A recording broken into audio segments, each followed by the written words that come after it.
I can tell when there's a fan in town because it's a stranger. You know what I mean? And I had one girl said, well, she felt kind of funny walking down Main Street. She said that everyone knew that she was a James Dean fan in town. I said, don't worry about it. We have him every day. In Fairmont, Indiana, where James Dean grew up, it doesn't take long to start a conversation about him. I've got two grandkids, 11 and 12, and they're crazy about James Dean. And they say, well, Papa, tell us about James Dean. Tell us what did he do? James Dean as Cal, the wildest boy you've ever met. What he did was become a movie star. In East of Eden, in Giant, and especially in this 1955 film, Rebel Without a Cause, Dean defined the look and mannerisms of a new generation of post-war teenagers who were rebelling against authority, feeling restless and misunderstood. You're tearing me apart! What? You say one thing, he said another, and everybody changes. Jim happened at a particular moment in time when the American teenager was on the verge of a revolution. Martin Landau and Dean were close friends as young actors in New York.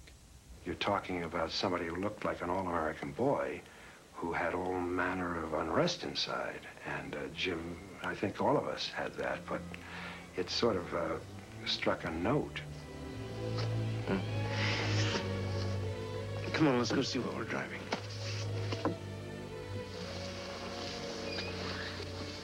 Dean's look became part of a code of appearance for teens. The jacket, the moody attitude, the slouch, and most of all, the eyes. There was something in his distant gaze that made people want to know what was behind it. Because he died at 24 in the wreck of his sports car, that look has never aged, and James Dean has never gone out of style. His image is fixed like an icon in the public mind, based on just 3 motion pictures, a few television shows, and some well-known photographs and poses. Hey, little rebel, we love you. We're your fans. We'll always be true. Every year, fans who remember Dean from their past youth and fans still young who find the characters he played just as true to their feelings come to Fairmont in September, the month he died, to pay their respects at his grave. One fan was so taken with Dean that he moved to Fairmont and opened the James Dean Gallery to display his collection of memorabilia. It's hopefully a lasting tribute. He's the eternal teenager. Would you describe this as an obsession, or do you have a dealer's eye for it as well? I guess it would be an obsession. Yeah, sure. How did James Dean become such an obsession? And was he the same to the people who knew him as he was to the fans who made him an idol?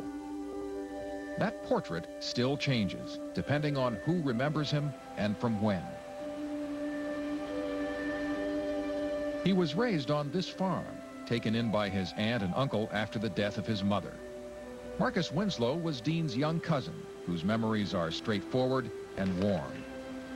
He was just like an older brother to me, and you know, he was a pretty normal guy. He come from a small town and an average family, and you know, he had the willpower and the determination, the confidence in himself to push himself and get to the point that he was.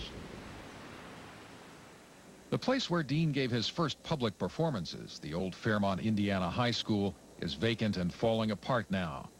To the woman who taught his speech classes here, Adeline Nall, Dean was far from average. He was a young genius who already had what good actors need. His power of concentration was terrific. Going into hibernation and wanting time to himself to concentrate on the role. And he had so many little things that he added. And he was so natural. It didn't surprise anyone that he left Fairmont, first for a year of drama studies at UCLA, and then for New York, to become part of a serious young generation of actors exploring their craft.